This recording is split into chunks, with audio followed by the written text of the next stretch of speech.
পৃথিবীর বাইরে কোথাও কি প্রাণের অস্তিত্ব আছে, নাকি আমরা বিশাল এই মহাবিশ্বে শুধু একা? এমন হাজারো প্রশ্নের সমাধান করতে কয়েক দশক ধরে গবেষণা চালিয়ে আসছেন মহাকাশ বিজ্ঞানীরা। ১২৪ আলোকবর্ষ দূরের গ্রহে কি প্রাণের স্পন্দন? কি জানালেন বিজ্ঞানীরা? শুনলে আপনি অবাক হয়ে যাবেন। পৃথিবীর বাইরেও প্রাণের অস্তিত্ব থাকতে পারে।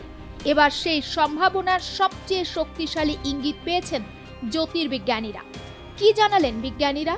তারা জানাচ্ছেন সৌরজগতের বাইরে K2-18 নামের একটি লাল রঙের বামন নক্ষত্রকে প্রদক্ষিণ করতে চলেছে K2-18b নামের এক্সপো প্ল্যানেটটি, আর তাতেই প্রাণের অস্তিত্ব থাকতে পারে বলে মনে করছেন বিজ্ঞানীরা, কারণ তার সপক্ষে প্রমাণ হাতে উঠে এসেছে তাদের।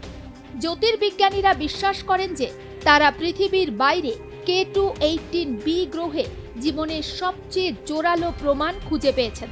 ১২৪ আলোকবর্ষ দূরে অবস্থিত একটি গ্রহের বায়ুমণ্ডলে দুটি রাসায়নিক অস্তিত্বের প্রমাণ পাওয়া গিয়েছে, যেগুলি প্রাণী বা উদ্ভিদ থেকেই জন্ম নেয়। মনে করা হচ্ছে এই গ্রহে সমুদ্র থাকতে পারে অণুজীব।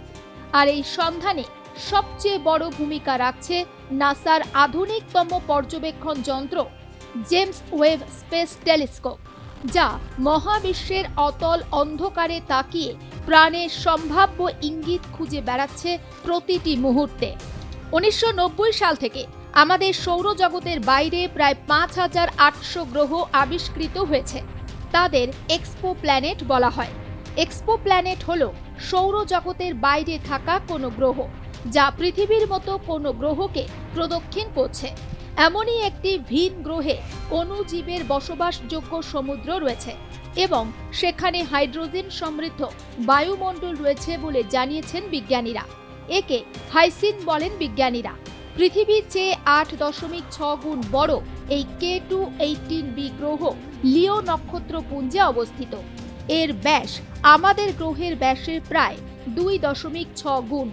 K2-18 নক্ষত্রের কাছে অবস্থিত এই গ্রহ এক্সপো প্ল্যানেট শ্রেণীর।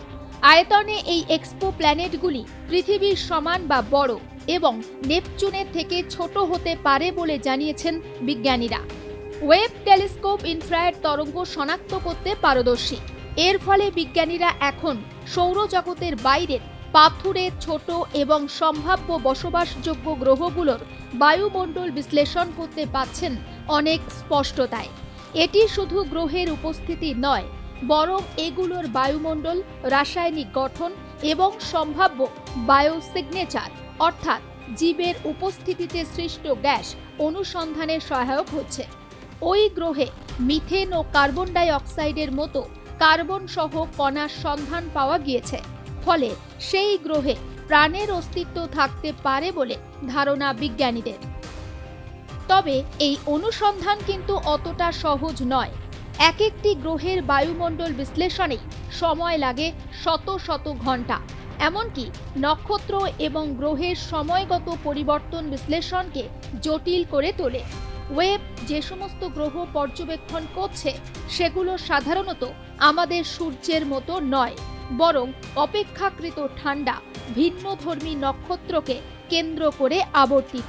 ২০২৫ সালের ১৮ এপ্রিল প্রকাশিত নাসার একটি ব্লগ পোস্ট জানায়, একটি সম্ভাব্য বায়োসিগনেচার পাওয়া মানেই যে সেখানে প্রাণ আছে তা নিশ্চিতভাবে বলা যায় না।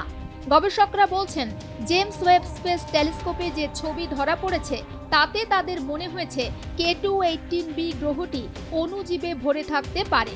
তবে এর অর্থ এই নয় যে সেখানে প্রকৃত জীবন্ত প্রাণী আবিষ্কার করেছেন তারা, বরং তারা জোর দিয়ে বলেছেন সেখানে একটি সম্ভাব্য জৈবের উপস্থিতির প্রমাণ পাওয়া গিয়েছে। সেটি একটি জৈবিক প্রক্রিয়ার সূচক বলে অভিহিত করেছেন বিজ্ঞানীরা। K2-18b গ্রহের বায়ুমণ্ডলে প্রচুর পরিমাণে মিথেন ও কার্বন ডাই অক্সাইড থাকা এবং অ্যামোনিয়া কম থাকায় সেখানে মহাসাগর থাকার সম্ভাবনাও রয়েছে। নাসার জেমস ওয়েব টেলিস্কোপে প্রাথমিক পর্যবেক্ষণে ডিমিথাইল সালফাইড নামে একটি কণার সন্ধান পাওয়া গিয়েছিল। সেই কণা পৃথিবীতে কেবল প্রাণী বা উদ্ভিদ থেকেই জন্ম নেয়। মূলত সাগরে ফাইটোপ্ল্যাঙ্কটন নামক এককোষী প্রাণী থেকে এই কণা জন্ম নেয়। তবে গবেষক দলটি জানিয়েছে এই নিয়ে আরও বিশদ ও পুঙ্খানুপুঙ্খ গবেষণার প্রয়োজন রয়েছে। K2-18b নামের গ্রহটি যেমন সম্ভাব্য হাইসিয়ান গ্রহ, সেটি নিয়ে এখন গবেষণা চলছে। যদি এখানে বায়োসিগনেচার পাওয়া যায় তবে তা হবে মহাবিশ্বের ইতিহাসে এক মহা যুগান্তকারী আবিষ্কার। সূর্যের চেয়ে ছোট এবং কম আলোকিত একটি লাল বামন নক্ষত্রের চারপাশে ঘোরে K2-18b।